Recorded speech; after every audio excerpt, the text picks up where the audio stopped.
Chapter 17, Physical and Cognitive Development in Late Adulthood.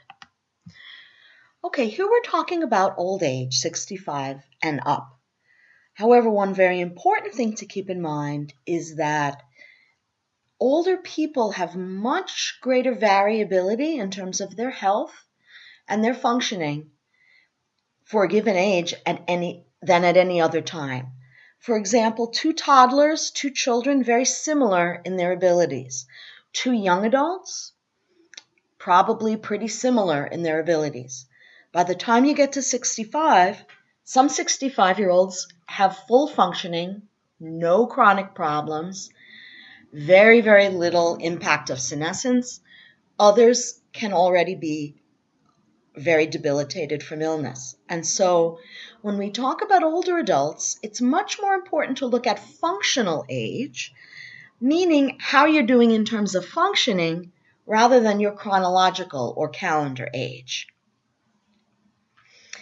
And this says no single biological measure can predict the rate of aging. What that means is there's so much variance within a person that to look at your blood pressure, to look at your heart and lungs, to look at your brain, to look at your physical appearance, no one of those measures will say how quickly are you aging. All of it can vary within a person. All right, we've already covered this when we first talked about senescence, the idea of life expectancy. It's gone up a great deal, mainly because of a steady decline in infant mortality. Remember, we talked about getting rid of those low numbers improves the average, but it also is helped by the fact that we have a decrease in adult death rates. We now can save people from some of the things that used to kill them instantly in the past, heart attacks, strokes, etc. We also have been able to treat chronic illnesses like diabetes and some cancers so that people, and HIV, for example, so that people can survive with them for many years. Why does life expectancy vary between people? It's due to heredity, meaning your genes, your environment, what happens to you. Women tend to live longer than men. People of higher education and resources tend to live longer. Different ethnicities and nationalities have different life expectancies. Healthy life expectancy, though, is in many ways much more important. It's fine to live a long life. It's good to live a long life, but we certainly want to make sure that we are healthy for as long as possible within that life. Japan is the very, very best in terms of healthy life expectancy. They're slim, they have very little heart disease, terrific diet, very good health care. Here in the US, quite the opposite. Healthcare policies do not give good healthcare to everyone. We have some of the best healthcare in the world, but also many people can't access it. And our lifestyle is not so great. We're pretty sedentary. We sit around a lot, watch a lot of TV, and we're chubby. In developing countries, countries that are poorer, life expectancy comes down because of poverty, malnutrition, and disease, poor prenatal care, poor health care to children, lack of vaccines, and in some places because of war.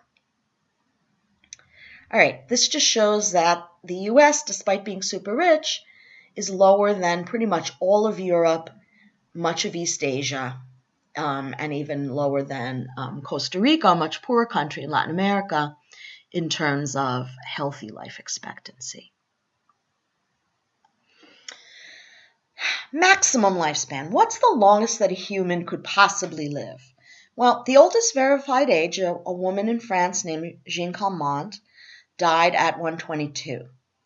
Can we push that further? Do we want to push that further? Probably a better goal for science is to work on that healthy lifespan rather than just maximum lifespan. Again, factors that contribute to long life. What I want to point out here, we know about the physical stuff, but I want to point out those mental, emotional, social factors that come underneath not being a drug addict. Optimistic, tough-minded and independent, social support, community involvement, and lifelong learning, those are things that also contribute to a long life. The mind affects the body in a big way. Quality of life. Okay, we talked about that functional age. When we want to measure functioning in an older adult, we want to look at two things: activities of daily living, self-care, caring for your own body. Bathing, dressing, and eating are listed. The other three, ambulating, meaning walking or getting yourself around independently if you can't walk, but you do it with a wheelchair and you can do that independently. You're still independent there. The others are toileting and grooming, stuff like brushing your teeth. Instrumental activities of daily living are the things you need to do to be independent in your own home. And we can get a person lots of services to help them with that. These are things which require some mental competence. Things like shopping, cooking, paying bills. Others are laundry, cleaning, what else? Medication and communication and using transportation. So if a person needs help with IADLs, they don't necessarily need someone with them all of the time. Somebody can come in and out and do the work, or, things like groceries can be delivered. Bills, somebody else can help them pay. But in terms of activities of daily living, personal care tasks, these are folks who need someone to come in with them every day. And depending on which ADLs, that's how much help they need. When you evaluate an elder for the number of hours they're going to be approved for home care services, these are the two measures you use. So if a person needs help bathing, they only need somebody to come in once a day, dressing twice a day, food 3 times a day. But if they need help with toileting or moving around, then they need help constantly, 24/7. All right, the nervous system and the brain. We already learned that the brain loses neurons. Yes, it can reroute. It can compensate by growing new fibers, making new connections, using different parts of the brain to make up for the function. But we also learned that the brain gets less efficient as a result, and so response times, processing times of new information slow down. This is mostly in the working memory, which handles executive function, organizing our thoughts, organizing memory. And this accelerates in the 60s. Up until the 60s, it was super slow, hardly noticeable. And for people who continue to use their brain a great deal, it will continue to be not so noticeable. But it's a little bit more noticeable after the 60s. Okay, eye changes. Again, we talked about those early eye changes in middle age. Now sharpness, acuity is less. Now those problems with the cells that perceive color and light, they become a little more noticeable. Older adults often have difficulty seeing in the dark, driving at night. Sensitivity to glare, let me talk about that. The lens thickens, and it thickens unevenly, meaning some parts are thicker than others. And so you have an uneven entry of light. This is not a problem during the day, but think about nighttime if you're driving and you have a dirty windshield. That uneven entry of light, which comes from glare, which comes from oncoming headlights, causes your vision to be blurry. It makes it hard to see because light is getting in some spots and less in others. The same thing happens to an older adult's eye, and therefore they're more sensitive to glare, and they often have to give up driving at night, even if they're okay driving during the day. Color perception changes a little bit. The last two are not primary aging, they're secondary aging. They're illnesses. Cataracts are that thickening of the lens to the point where it needs to be removed. The person can't see at all. And macular degeneration, that's a degeneration in vision which starts in the center, meaning you start losing your vision in the center and then it moves out, and hopefully it's caught in time so that there can be some treatment. Hearing impairments increase. Men more than women. All right, let's look at the impact of sensory changes. If a person is having vision problems, obviously that's difficult for daily activities, for leisure activities, loss of confidence. Hearing loss can lead to loneliness and social isolation. And of course, there are safety issues with both hearing vision loss. Decreased taste and smell, also a safety risk if you have trouble smelling gas, although most old people don't have extreme changes in taste and smell. However, some old people will complain that food doesn't taste good anymore. That's a sign of taste changes and of smell changes because most of the subtlety of taste comes from smell. Less sensitivity to touch. Again, it's not great. It's not like you touch them and they don't feel it. But even a slight change in sensitivity to touch can be a safety issue. If you're cooking and it takes you even a fraction of a second longer to realize that you've burned yourself, and then your reaction time of pulling away is longer, you're going to have an injury. Similarly, if a cut doesn't hurt at first, until it gets infected, that's a risk. Okay, in terms of the body systems, I'm not going to ask you for a great deal of detail. Just know that they weaken. The heart weakens, it's slower, less blood flow, which can cause problems in the brain and tissues. Stamina, the ability to keep going, is reduced. More susceptibility to infectious disease, slower healing, greater risk of autoimmune diseases like lupus, rheumatoid arthritis. As the immune system declines, this is the big issue with older people, especially when they get frail. Young people rarely die of pneumonia, for example. Someone with a compromised immune system, which includes an elderly person, can die of those things, with the healing being much slower.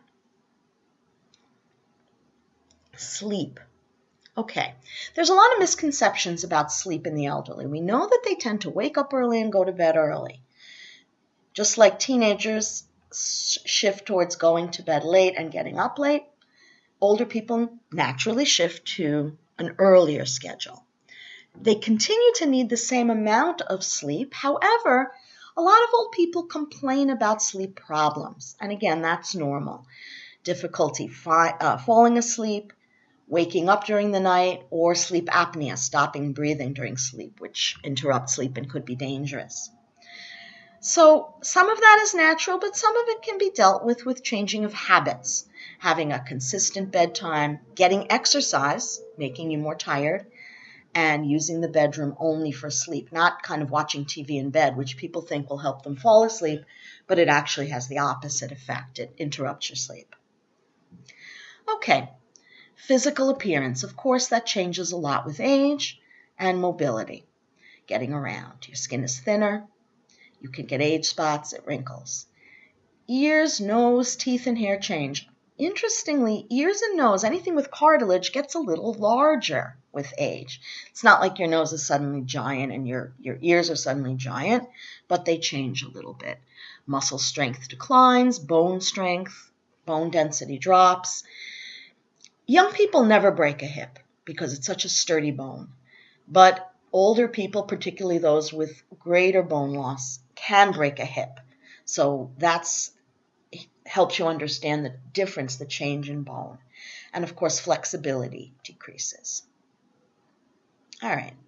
Subjective age. How old do I feel versus my physical age? How old is my body?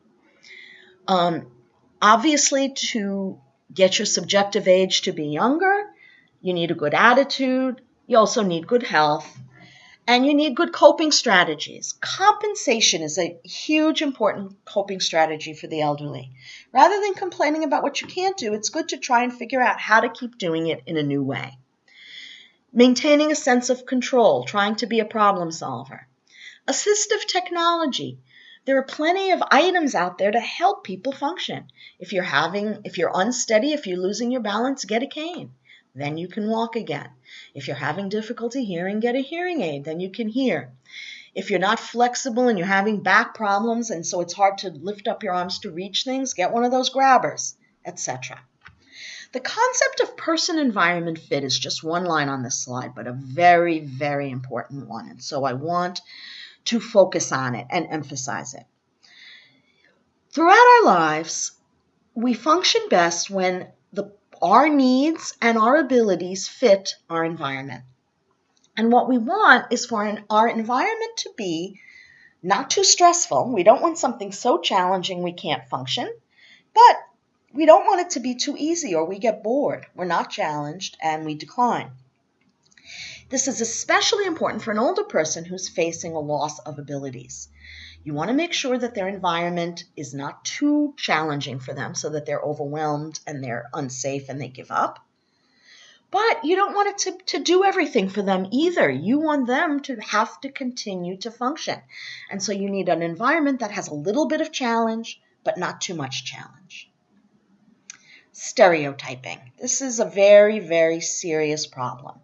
We assume that old people are going to deteriorate, therefore we discriminate, we have prejudice, we assume they're going to be a certain way, and that's never good.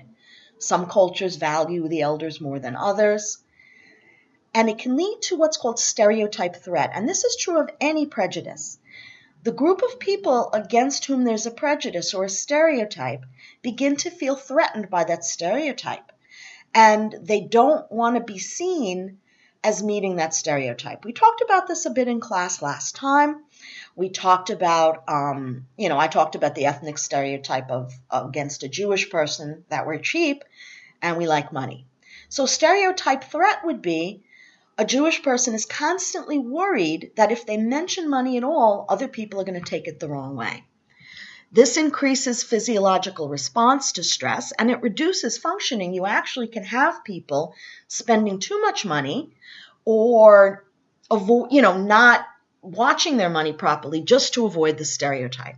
And you can extend that to any ethnic group or any age group. So with an old person, stereotype threat means, I don't want to seem forgetful, so I'm not going to let on that I don't remember, so I'm not going to ask, so I'm not going to take my medication properly because I was afraid to ask. You get it. It reduces functioning. So if we change our depiction of aging, if we give positive media portrayals, we see some healthy, vital old people on TV, in movies that are not just a stereotype and a joke. If our culture makes aging a source of pride rather than a source of embarrassment, that will improve things. Okay, factors in good health. We've already gone through this. Self-explanatory. All right, not important. Nutrition. Older adults need extra nutrients for their bones, for their immune system, to prevent those free radicals we talked about when we first learned about senescence, vitamins and minerals. Sometimes older people have trouble with chewing if they're having tooth problems, digestive changes, the body absorbs nutrients less efficiently, if their tastes change, if medications affect their appetite, if they have trouble shopping or cooking. So you want to make sure they're getting a diet that's high in nutrients because obviously they will then function the best. Always better to get it through food than pills, but if necessary, go to a doctor and get a proper prescription for a good nutrient supplement. Oh, by the way, a lot of people push that Ensure. Ensure is loaded with sugar. It's a calorie booster. Yes, it has some nutrients in it, but it's mostly a calorie booster. And so rather than Ensure, go to the doctor, see if you can use something else because you don't want to add diabetes to the problems. Exercise. There's a myth that it's dangerous for old people to exercise. This is untrue. And there's another myth that if you didn't exercise your whole life, you can't start when you're old. Also untrue.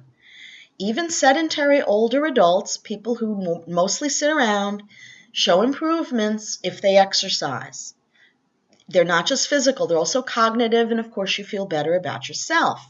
And it gives you control if you can move around. Sex. Do not cringe. Do not run for cover. Sex remains important. It remains important throughout life. Yes, it declines in frequency, especially for women, because there's fewer men. However, if a person has a partner, they can continue to have sex probably differently than they did when they were younger. Remember, the response is slower and less intense, but it's still there. And people tend to continue their patterns of earlier years. People who were very sexual when they're younger are going to continue to be so. People who are a little more hesitant about it will continue to be so in old age. Factors that might get in the way: alcohol, tobacco, medication, and erectile dysfunction. There are treatments available for that, but sometimes men are too embarrassed about it. And so helping them be less embarrassed can improve quality of life. All right, as you can see, this is age in years, men and women, and just like all the other things, you see that women are just as involved as men, provided they have partners. The older data, women would never own up to it, but now we can see that more than half of people 75 to 85 are still engaging in sexual activity. And from 57 to 64, it's more than 2/3. All right, we've already gone over this. Primary aging is biological aging, happens to everybody, it's natural. It affects all members of the species, even if they have good health. That's your senescence. Secondary aging is extra aging, declines due to problems with your genes or problems with lifestyle or environment, illness, disability, and it's a contributor to frailty. What's frailty? Frailty is an elder who is extremely weak, extremely vulnerable to illness, and that's usually not primary aging, that's usually secondary aging. Poor health, poor nutrition. All right, the leading causes of death, I'm not going to ask you to memorize them. We see that now it's firmly in the illnesses rather than the chronic illnesses rather than accidents. Okay, I'm not going to do this. A lot of questions about these, but they're pretty straightforward. We're not going to focus on them. Accidents. Because of vision and balance changes and slower reaction time, older people are more prone to accidents. Motor vehicle accidents. It can be difficult to get an old person to stop driving. It's a sign of loss of independence, but sometimes it's necessary. Not all old people have to stop driving, though. It's an individualized thing. Risk of falling. Again, people with vision, balance, muscle strength problems, weak muscles, might fall. As they get weaker, they may become more fearful, which actually makes them walk hesitantly and may increase the risk of falling. The more nervous you are, the more likely you are to have an accident. As I mentioned earlier, now people are at risk of hip fracture, something which just wasn't the case when they were younger. And that's very serious. But it also limits people's mobility and social contact, so we want to help people with fall prevention. We want to retrain their driving and reduce it if needed. We want to make sure they exercise or use stability aids, canes, three-prong canes, walkers, so that they're not at risk of falling, but they can still move around. Okay, mental disabilities. These are not inevitable. These are diseases. We have this stereotype that old people are senile, senile being old, senescent, senile. But indeed, dementia, which means mental impairment, mental disability, that generally starts in late adulthood, this is something which is an illness. It is not normal. Unfortunately, there's very little we can do about most dementias, but we'll talk about the reversible ones in a second. Okay, there's also some confusion about what dementia is and what Alzheimer's disease is. Dementia is the set of symptoms, which means impaired thought and behavior. People become confused, they become disoriented, they become forgetful, extremely forgetful, not just where did I leave my keys, but super forgetful. They have bizarre behavior changes, they become unsafe, they wander off. That's dementia, those are the symptoms. What causes dementia? A whole bunch of diseases can cause dementia, the most common of which is Alzheimer's disease. The second most common of which is cerebrovascular dementia, meaning lots of mini strokes, cutting off blood supply to the brain. Now, before you assume someone has Alzheimer's or cerebrovascular dementia, you want to get them to a doctor to make sure it's not something that is fixable. Depression can look like dementia in the elderly. Side effects of medication can look like dementia. There are other conditions which can be fixed, and so you want to get them to the doctor to make sure there's nothing that can be done to fix these symptoms. All right. The most common form of dementia, we said, Alzheimer's disease. It gets higher with age, But there have been known cases in the 30s and 40s, but nearly 45% of people who are over 85 do begin to have some signs of it. But again, that means 55% do not. What are the symptoms? Forgetting, disorientation, meaning not knowing where you are, what time it is, what day it is, who you are, being disoriented to person, place, and time.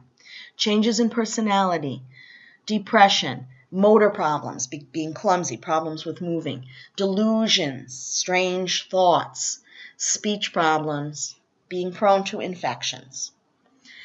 Why? Because there's deterioration of the brain. Literally, the brain is dying piece by piece. And as the brain tissue dies, it leaves behind some signs. Neurofibrillary tangles, tangled bunches of neural fibers which are dead.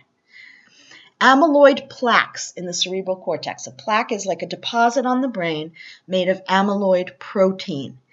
This may be a cause of it, or it may be a byproduct of the deterioration. Scientists are not so sure.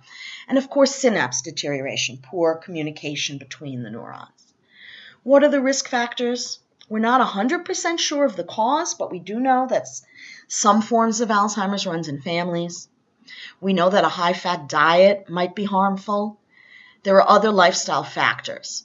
What's protective? Education, reading, keeping your brain active, exercise, a good diet, and an active social life can protect against Alzheimer's.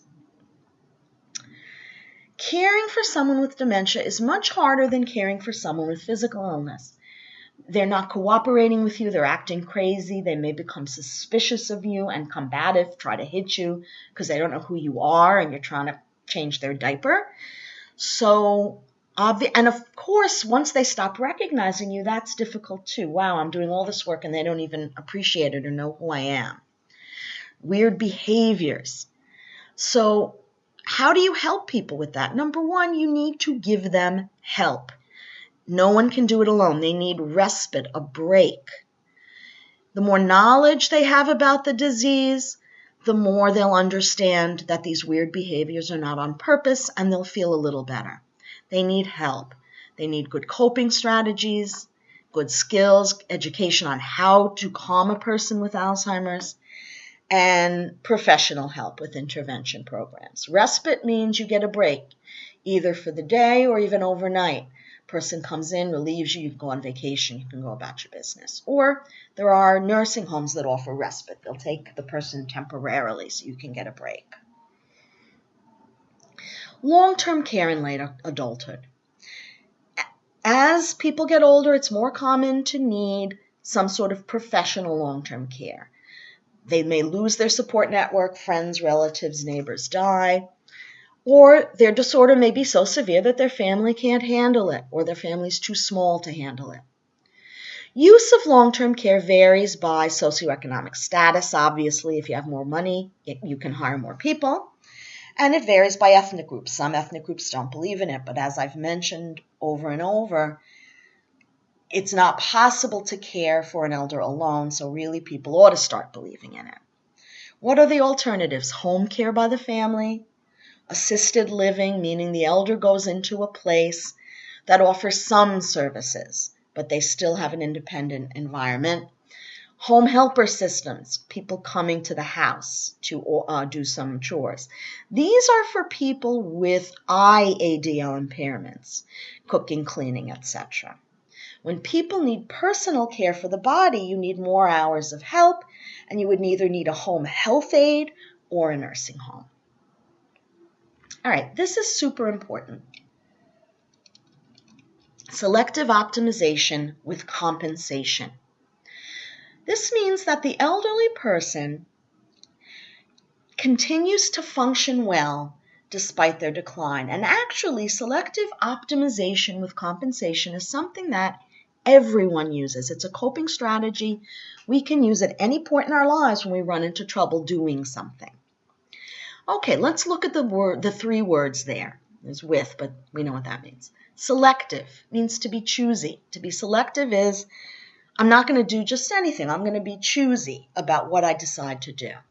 So if I have limited abilities, limited resources, limited energy, I'm not going to do everything I used to do. I'm going to be picky, and I'm going to choose the most important things to me and focus on those.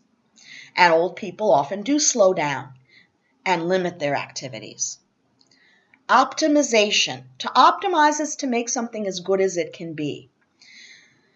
And of course, as it says, to devote your diminishing resources to the things that are most valued. So, the selection. You're choosing valued activities and you're avoiding things you don't care about anymore. And then you're concentrating your resources to those valued activities. And finally, to compensate, to make up for something, to find creative ways, new ways to do it to overcome your limitations. Let me just give you one example. I'm sure you can think of many others, but just one example. So an older person loved sports all their lives, but now their energy is very limited and they can't be as sporty every single day as they used to be. So rather than doing 10 sports, they're going to select the 1 or 2 they love the most. Then they're going to optimize. Given that they're only doing 2 and they used to do 10, they're going to put all their resources into enjoying the 2 they do as much as possible, maybe paying for lessons, paying for nicer equipment.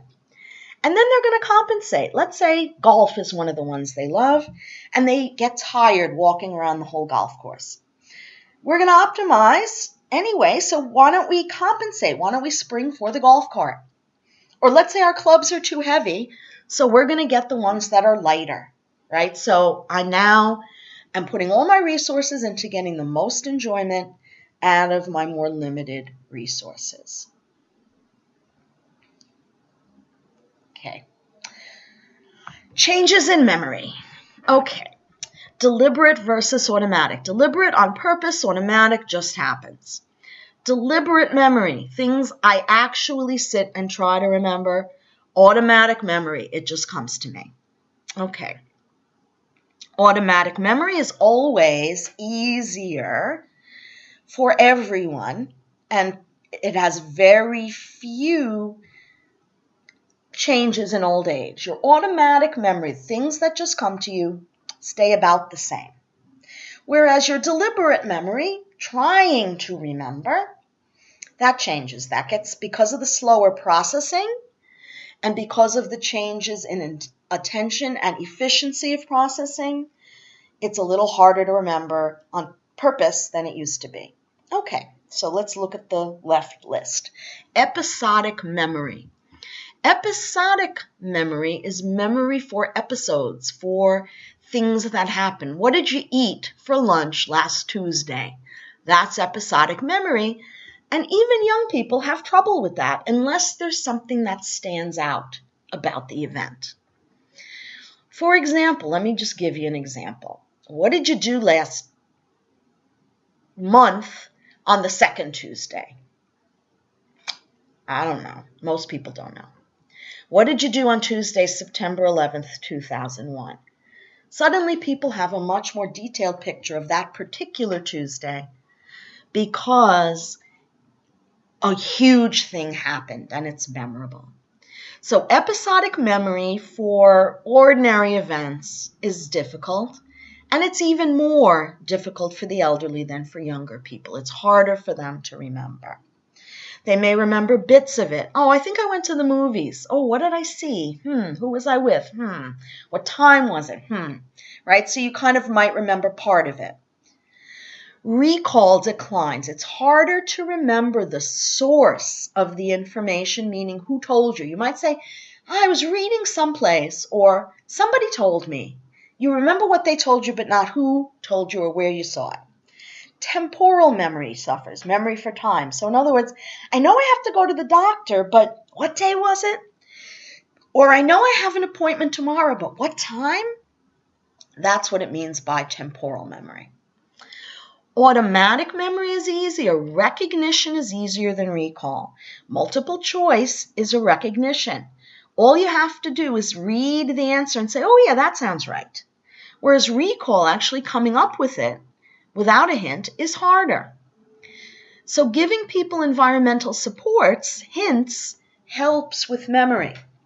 Implicit memory, meaning familiarity, oh yeah, that sounds familiar, is better than explicit memory, conscious awareness. Yes, I definitely have to think about remembering that. Associative memory deficit. The reason that old people have such difficulty with memory is they have difficulty in creating or retrieving, going back and finding in their long-term memory, the links between pieces of information. The reason for that is because of the working memory declining. The working memory is the place where these associations are made, these links are made. And it's the place where we say, okay, I know this piece of information was connected to that other one. Let me go find them both. That part is what older people have trouble with. And so we call it an associative memory deficit. A deficit, something is missing in their ability to associate things, to link things together. So helpful strategies, you can teach anyone, including older people, to have a better memory by using memory cues, establishing hints for yourself, and elaboration, making something have more sense to it. Always adding to it. That's what I tell you to do those notes. Take those notes when you read. That's elaboration, and it's giving you memory cues. Remote memory versus prospective memory. Remote memory, long time ago. Prospective memory, in the future. Okay. We have a stereotype that old people have much better remote memory than any other kind of memory, and that they have much better remote memory, memory for the past, than young people do. Turns out that's not true. People remember, obviously, their own autobiography, stuff about themselves, better than other things, both young and old. And that's true for things long ago and recent, if they're important. The reason that we believe old people live in the past is something called the reminiscence bump. Each of us experiences a period of time in our life where reminiscence, going back and thinking about it, is greater. Meaning events that are super important to us are going to be easier to remember than less important events. And there's a period in life, which we refer to as this reminiscence bump, where more of those events took place. Events that are super important to us or meaningful or memorable tend to happen to us most in adolescence and young adulthood, because that's where we have a lot of our adult firsts. Graduations, first dates, first kiss, first relationship, first baby, first job, etc. First apartment or home on our own. So the period of time that a young person is reminiscing about going back to happened pretty recently. For an old person, that same time of life was a long time ago.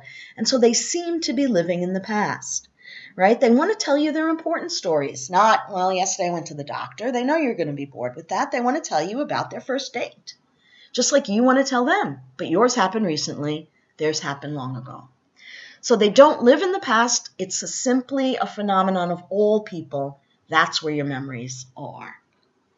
Prospective memory, remembering you've got to do something in the future.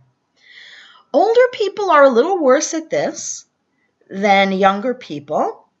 However, they're particularly bad, as I mentioned, at the time-based part. I know I have to go to the doctor, but when and what time, not so clear.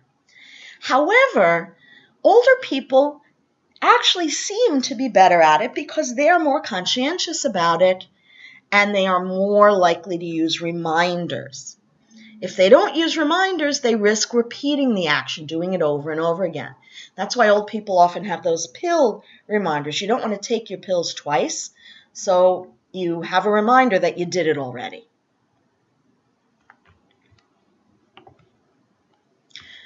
Okay, language processing. Language processing is mostly crystallized intelligence, and so it stays the same. There's little change in your vocabulary and your understanding of words.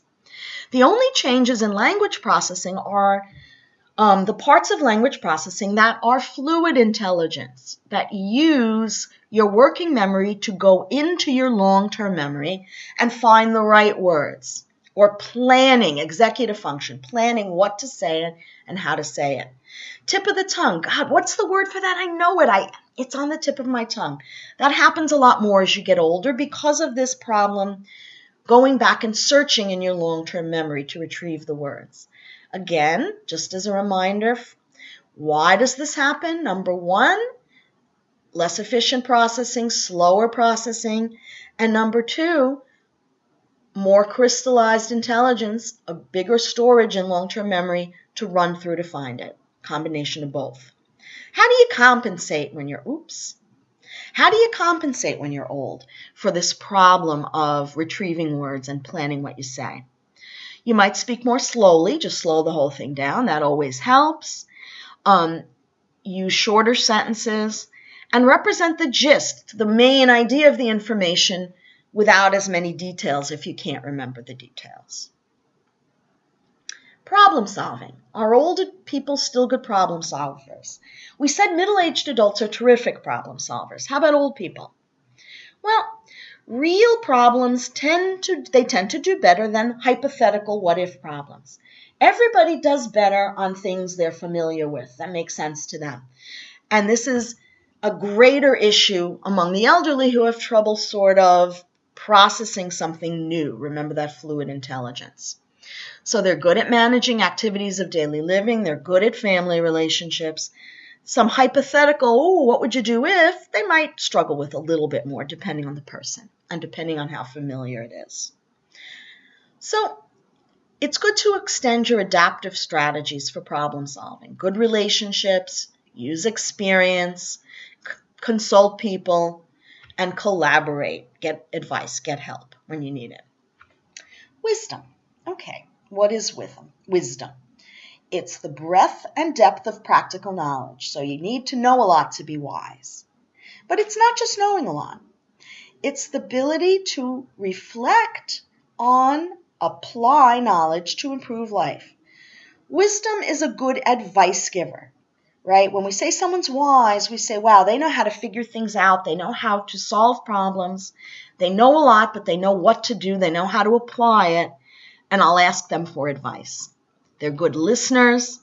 They're able to take many points of view, evaluate others' concerns, and then they can transmit that knowledge, pass it on to younger people. What contributes to wisdom? Are all old people wise? Can young people ever be wise? Certainly you need life experience. You need the experience of leadership, and you need experiences working with people. But age doesn't guarantee wisdom. Just because you lived a bunch of years doesn't mean you're wise. You need to have life experience. You need education for that depth and breadth of knowledge. You need to have a history of problem solving yourself in order to help others solve problems. You also need to be open to experiences, to have an open mind. And there's a real link between wisdom and that post-formal thought we talked about. Being able to take multiple points of view. Being able to realize that sometimes there isn't one right answer. And of course, good physical health keeps your brain going. All right. Factors related to cognitive change. There is a modest contribution of genes, meaning some people are more prone to cognitive changes than others. The big two are health status and a mentally active life. Keep oxygen going to your brain and keep your brain busy with education, stimulating activities, social participation that's stimulating, and being flexible. In retirement, it's important to keep active with something, again, that you enjoy and that stimulates the mind. Distance to death. There's some evidence of something called the terminal decline, that as people get very close to death, there may be a sudden drop in cognitive abilities. And there are plenty of cognitive interventions your book mentions to help older people learn to use their mind. Lifelong learning is the best way to use your mind. Continuing education, there are all sorts of different programs listed here that give classes for old people. Those are great to take. Gives you new ideas, new skills, new friends, broadens your perspective, makes you feel good about yourself. And as older people don't have much computer use, so if you take a class, you can hook into the internet, which has a whole array of information they didn't have before. Okay, that's it.